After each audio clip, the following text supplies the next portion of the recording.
1 in 3 person over 50 gets up to use the bathroom at least twice a night. That's not a fringe complaint. That's a third of the room. And almost none of them have been told why it's happening. Just that it's happening, and that it's normal, and that they should probably try cutting back on fluids. Here's what they haven't been told. The fluid causing most of those nighttime trips wasn't drunk after dinner. It was sitting in their legs all day. And while they slept, their body moved it straight through the kidneys. In the next 20 minutes, I'm going to explain exactly how that works and what you can do about it starting tonight. When was the last time you woke up feeling genuinely rested? Not functional after 2 cups of tea, actually rested. Most women I see in their 50s and 60s have been told their disrupted sleep is just this life stage. Hormones, menopause, anxiety, getting older, sometimes those things are contributing. But there's a third explanation that almost never gets discussed, and it's mechanical. It's happening in your circulatory system while you sleep, and it is completely addressable, without hormones, without sleeping tablets, without a single prescription. Nighttime urination, nocturia, is not a bladder problem in most cases. It's a fluid distribution problem. Once you understand what's actually happening inside your body from the moment you lie down, the solution becomes almost obvious. Before we go further, not all nighttime urination symptoms are equal. Some require a physician, not a video. Blood in the urine that doesn't hurt. Pink, red, or brown urine with no burning or pain is a flag for bladder cancer investigation. In women over 50, painless blood in the urine warrants a cystoscopy. Don't wait. The urge that produces nothing. If you feel urgent pressure to urinate, strain to go, and nothing comes out, and your lower abdomen feels heavy, that is urinary retention. It requires medical care, not home management.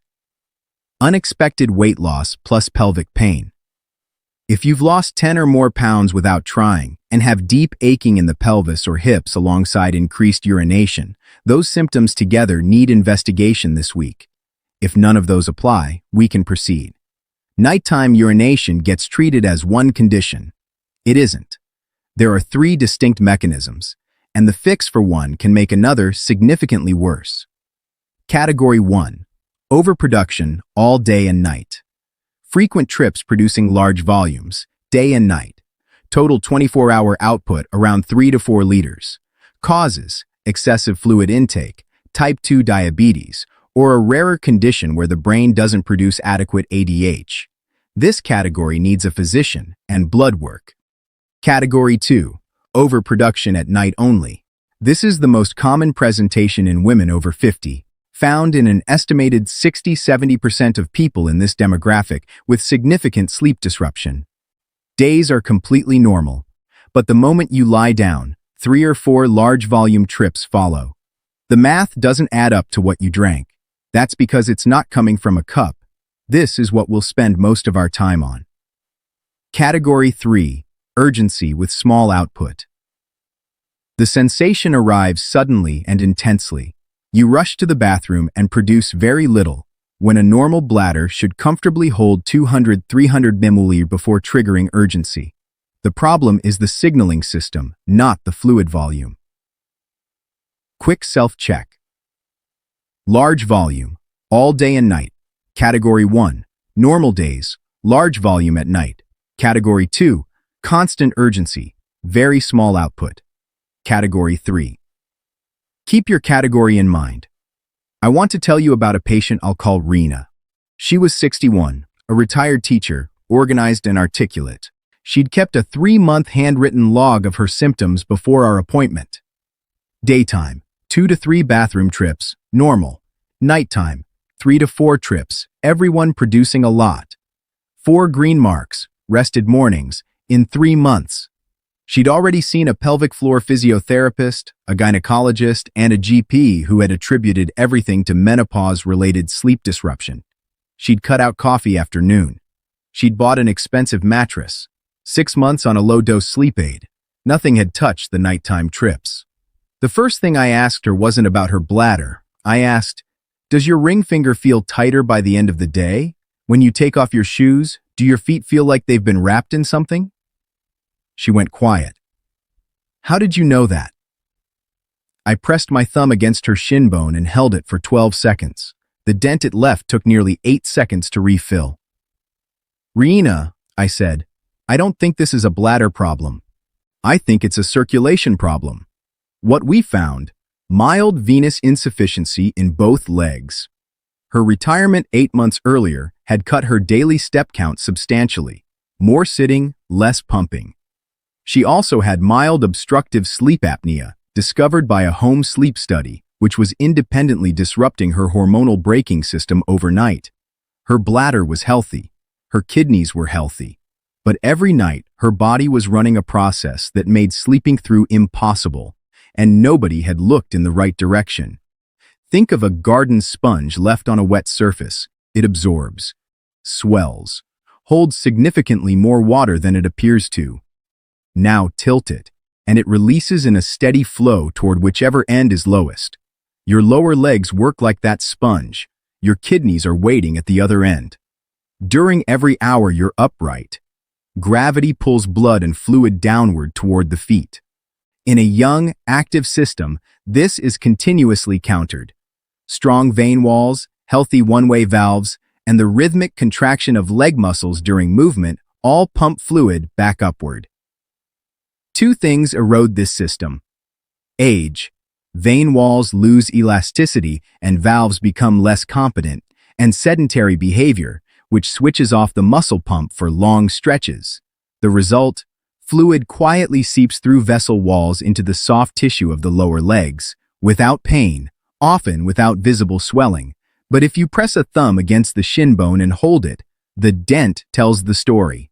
Someone with even mild venous insufficiency can accumulate 1 to 1.5 liters of fluid in the lower legs over a typical day.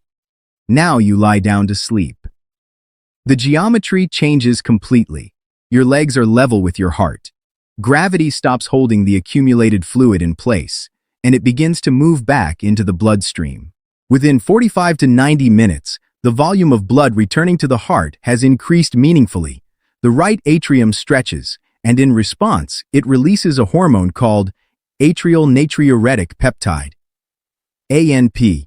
ANP is a pressure release valve. When the heart detects too much circulating volume, it signals the kidneys, reduce the load. The kidneys respond immediately. Urine production accelerates. The bladder fills fast. You wake up, produce 300-400 milliliters, and go back to bed. But the fluid mobilization from the legs hasn't finished. The cycle repeats. Another wave, another ANP signal, another full bladder. 2 hours later. Then again. By 5 a.m. the reservoir is finally depleted. The kidneys slow down, and you might get an hour of uninterrupted sleep before the alarm goes off. That was Rena's every night. Not a bladder problem, a fluid redistribution problem. One more layer. Sleep apnea. Obstructive sleep apnea is significantly underdiagnosed in women. The presentations are often different from the textbook male case. Less dramatic snoring, more frequent waking, more fatigue. Each time breathing pauses and restarts, a pressure change in the chest sends a false signal to the heart. The atrium stretches briefly, ANP is released, and the kidneys produce more urine. Sleep apnea can independently suppress ADH, the hormone that tells the kidneys to slow down at night. Two mechanisms, compounding each other. That was Rena. Sodium. Roughly 75 to 80% of dietary sodium in a modern diet doesn't come from a shaker. It comes from the structure of processed foods, aged cheese, cured meats, bread, condiments, canned goods. A 50-gram slice of hard cheese can contain as much sodium as a large packet of crisps.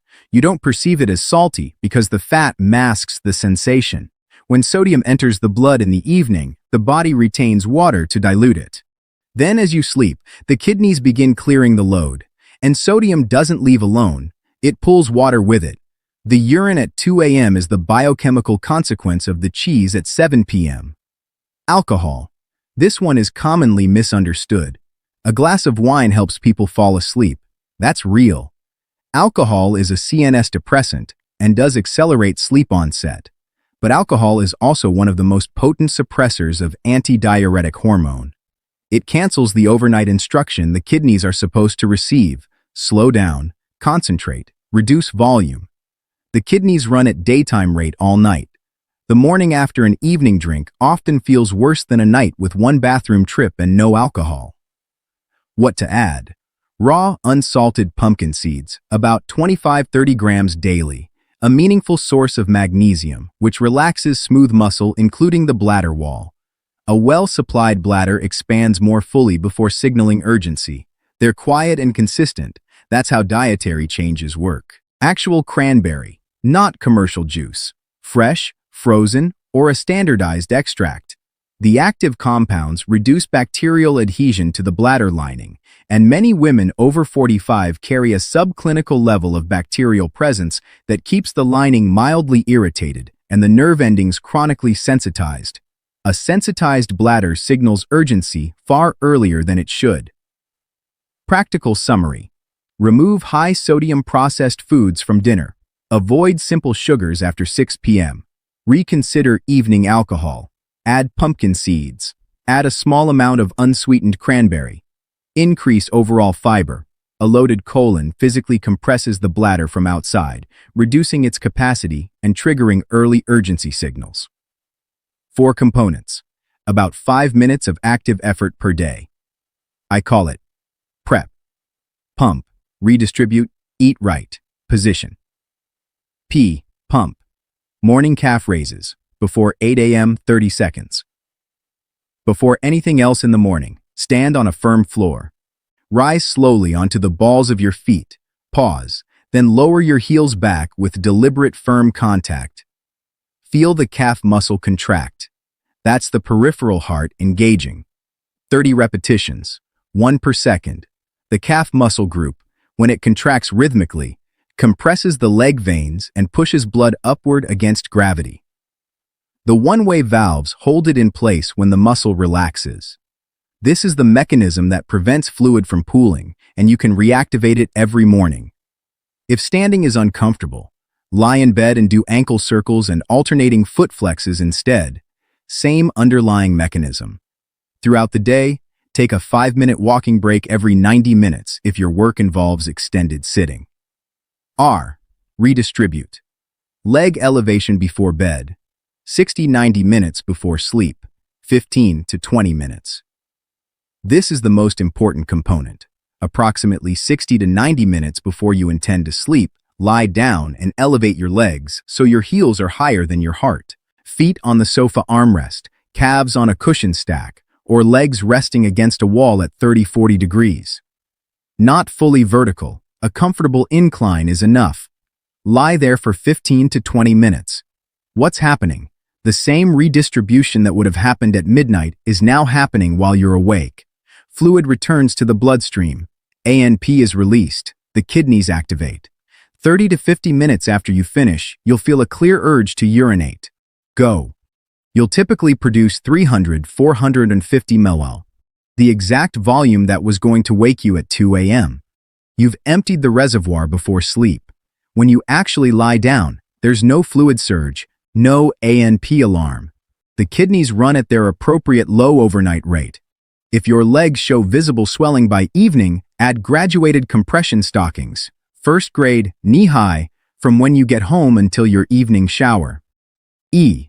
Eat right. Fluid timing and sodium, behavioral, throughout the day. Shift 70% of your fluid intake to before 3 p.m. You're not restricting. Dehydration makes everything worse. You're redistributing. The kidneys process fluid on a schedule. Give them the bulk of the work during daylight. Remove the table salt shaker from the dining area. Season only during cooking. This single change reduces daily sodium consumption by 20 to 30% for most households. P. Position. Pelvic floor work. In bed, lights out, 2 minutes. 20-25 pelvic floor contractions, done correctly. The correct contraction recruits only the deep internal muscles. Imagine stopping the flow of urine midstream. The abdomen, buttocks, and thighs stay completely relaxed. Contract. Hold for 3 seconds. Release fully. Wait 2 seconds. Repeat. Why this matters? The pelvic floor contains dense concentrations of sensory nerves that communicate directly with the brain regions governing bladder control. Regular activation recalibrates the bladder's sensitivity threshold. A bladder supported by a toned pelvic floor tolerates filling to a normal volume, 200–300 millimeters, before signaling urgency. This is a long-game intervention. You won't notice a difference in week 1. By week 4, most people are waking with noticeably less urgency even when they do wake.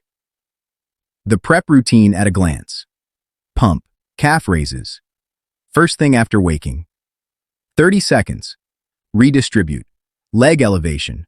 60–90 minutes before bed. 15 to 20 minutes. Eat right. Fluid timing. Plus sodium. Throughout the day, behavioral. Position, pelvic floor. In bed, lights out. 2 minutes. Active time, roughly 5 to 6 minutes, plus the 20-minute rest position, which you can do while reading or listening to something. Rena started PrEP while simultaneously being treated for her sleep apnea with a CPAP device, which restored normal ADH production overnight. At 2 weeks, she came back and smiled before sitting down. I slept through until 4:30, 3 nights in a row. By week 6, 1 nighttime trip, around 5 a.m. Completely livable, she said. She'd stopped the sleep medication. The daily nap had become once a week. The first thing she noticed wasn't even the trips. It was waking up feeling like herself again. Her bladder hadn't changed. Her kidneys hadn't changed. What changed was the fluid distribution pattern during her waking hours. And once that changed, everything downstream changed with it. 2 things to do right now before you close this video. The shin press test. Expose the lower leg between knee and ankle. Find the shin bone. Press your thumb firmly against the bone, a hand's width above the ankle, and hold for 10–12 seconds. Remove your thumb. If the skin springs back flat within 1 to 2 seconds, no significant fluid. If a visible dent remains for 4 or more seconds, you've located a fluid reservoir. That's what's waking you up. Tonight, elevate your legs on the sofa for 15 to 20 minutes before bed. Then use the bathroom. In bed, do 20 pelvic floor contractions before you close your eyes. Remove the salt shaker from your table. That's the beginning. Sleep matters as a biological necessity, not a luxury, with downstream effects on heart health, cognition, hormonal regulation, and quality of life. If you've been waking up exhausted and accepting that as inevitable, I'd like to respectfully challenge that acceptance. Your bladder is working. What needs attention is the system it's embedded in. If this was useful, share it with someone who needs it. Take good care of your sleep. Everything else gets easier when you do.